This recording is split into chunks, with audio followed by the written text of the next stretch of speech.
Welcome, everyone. I'm César, and you're here. We're going to talk about fantastic types. So what do we mean by fantastic types? We mean ADT. You might have heard this acronym before. It does not mean abstract data type, contrary to maybe popular belief. It means algebraic data type. Okay, so we're going to dig into that a bit later. So here are some examples of ADT. So this is in Kotlin, my new favorite language. And here we can define a sealed classes. So now you can do that in Java as well.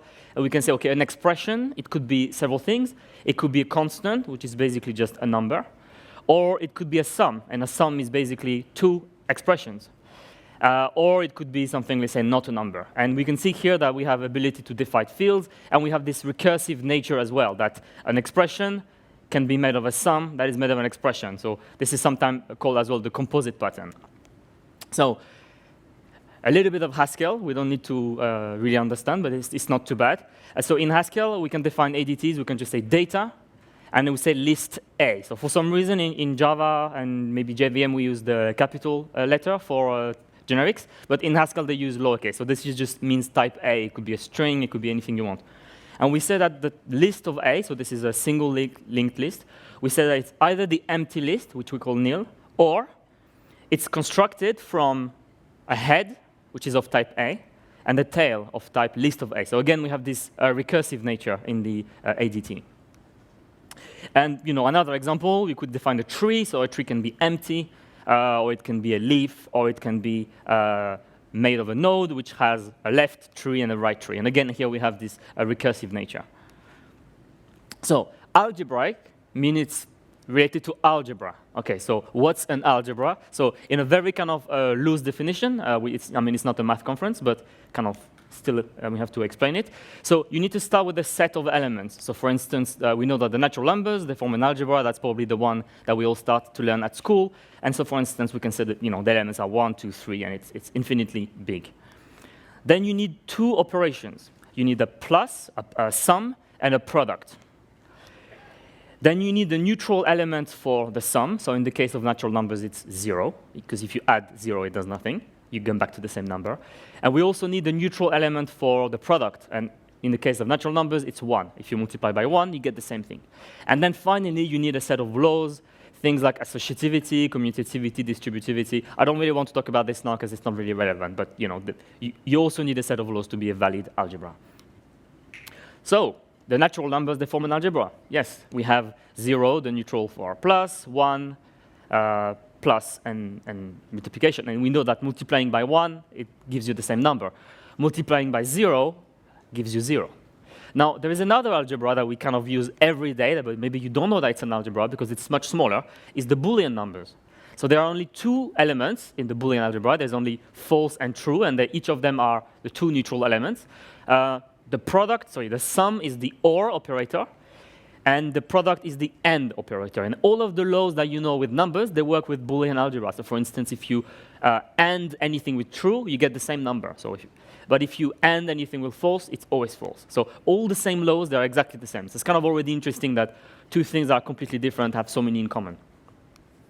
So now, really the point of this talk is actually types, so the things that you use every day for your code, they're actually also an algebra, which means that you can add and you can multiply types, which is kind of a bit, when I first came across that, I was like, okay, this is interesting. So let's try to understand how it works.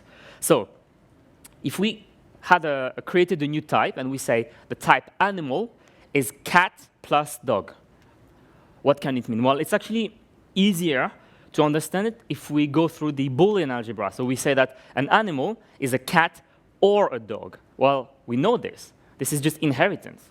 So here, animal could be an abstract interface, abstract class or an interface. And for the animal, we have two possibilities. We either have a cat or we have a dog. OK, so now let's look at a product. OK, we can say that cat is the type cat is the type string times the type int times the type int. And to say it quicker, I will say dog is int times int. Sorry, string times int. So again, it helps to use the Boolean algebra to understand analogy. And we can say that a cat is a string and an int and an int. And we can say that the dog is a string and an int. Well, we do this every day. These are basically just fields on a class.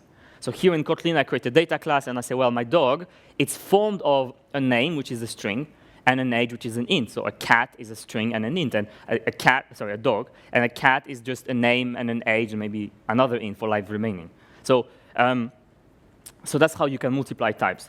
And to think about it, the type A times B, that corresponds to the tuple or the pair. So if you need to construct the pair A times B, you need an element of A and an element of B. But to construct the sum, you only need one of them. It's a choice. So, OK, so here we kind of see that it makes sense to think of the AND and OR. But does it really make sense to talk about plus and multiplication in the sense of the numbers? Actually, it does. And to understand that, we can remember that types are just sets. So a type is a set of values that are allowed for a specific variable. So if you say that to your compiler that x is an int, your compiler will only allow a certain number of elements for that variable.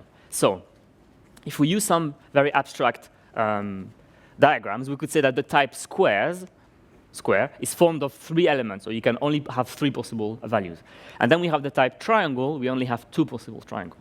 So now we need to create a new type that is square plus triangle. Well, it's kind of intuitive. We just bring all the elements together. And so there is an interesting concept called the cardinality, and this means how many elements we have in a set or how many elements we have in our type. And we can see here that the new types that we created, the square plus triangle, it has 5 elements, and that's 3 plus 2. So here the plus operation, it kind of makes sense. Now let's look at the multiplication, the product. What could it be? Well, remember I said that that the multiplication is like a tuple. So here we need to construct every possible tuples. So we just do it. We take every possible square and we map it with every possible triangle. And how many elements do we have now? The cardinality now is 6. Well, it's 3 times 2, which is kind of why it makes sense to talk about that. And actually, it goes even further than that. Sorry, before that, I just have some examples in terms of if we wanted to think in terms of types as numbers. So the cardinality 0, so the type 0, is a type that has no element. And this is called void. So this kind of might seem strange to have a type that has no elements. It's actually very useful. For instance, you can say a method that doesn't return anything. And it's actually even more useful if you go into proof of programs and the ability to have an absurd type. So because if you also map that to logic, that corresponds to absurdity. And it's very important for sometimes to prove that something is wrong. You assume it, and if you get to an absurdity, that's how you can prove that it's the case. And so this is useful. Now, the next one is, I think, the most confusing, is the type with only one element. And this is called the unit type, or sometimes just the bracket. And just think of it as an enum with only one element, something that doesn't have any information. It's just something that is there. You can conjure it up. Now, it becomes interesting with 2. Well, 2 is a type with 2 elements. Well, that's the Boolean type. And you could say that Boolean is true or false. And it's actually how you can define it in Haskell. So here, 2 equals 1 plus 1. You can think of it, oh, yes, the type Boolean made of 2 elements is formed by a true and a false. Next, even more interesting, the type 1 plus t, or t being any type. Well, this corresponds to optional, because an optional is either empty, that's your 1, or you have something, that's your t. Coming back to the linked list, we can say that the linked list of t is empty, 1, or it's a head, so a t, and a tail, which is a list of t. And then what's interesting as well is that all of the laws that we know from numbers, they apply to types. So multiplying by 0 is 0.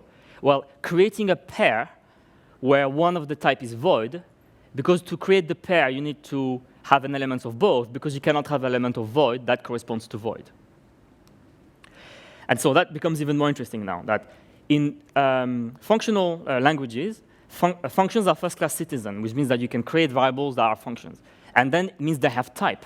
So you can have a variable f of type a arrow b. It means that it's a type from A to B. If it's a type, there is also an analogy in numbers. And that maps to b to the power of a. So I don't really have time to explain why.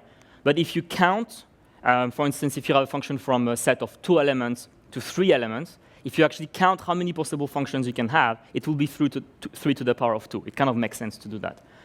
And now what's even more interesting is that let's look at some of the, the things that you would have done at schools with power, with exponentiation. Well, you know that a to the power of b to the power of c, that's a to the power of b times c. And you know that a to the power of b times a to the power of c, that's a to the power of b plus c. And that a times b to the power of c is a times c times b times c. And so all of these, you think of them in terms of numbers, but they actually can translate into the world of types. And they will actually mathematically prove some property that maybe you think are a bit obvious, maybe not, about actually programming. And I find that really interesting. So we don't have time to look into all of them, but I want to pick just one to show you an example. And that's the one in the top corner. That we know that a to the power of b to the power of c is a to the power of b times c.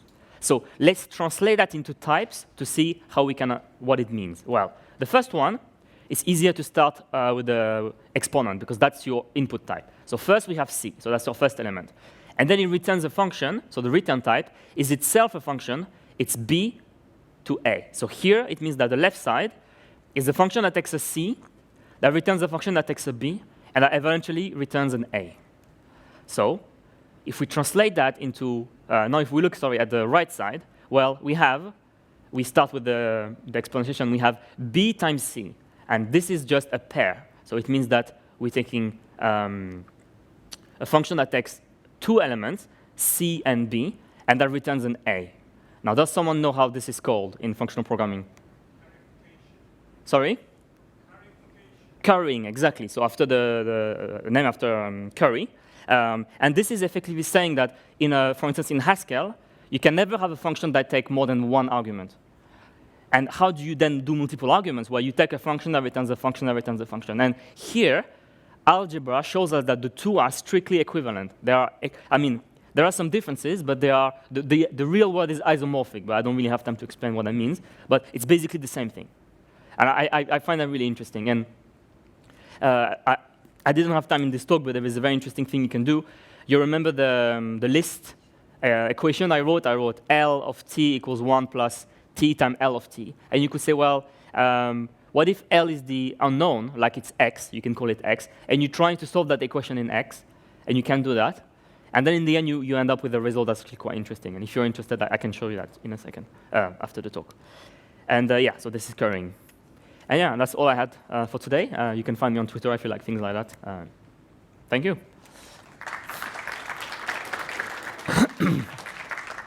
So do we have any questions?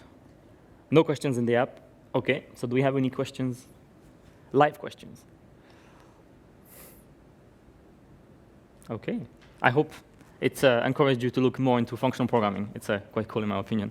Thank you very much.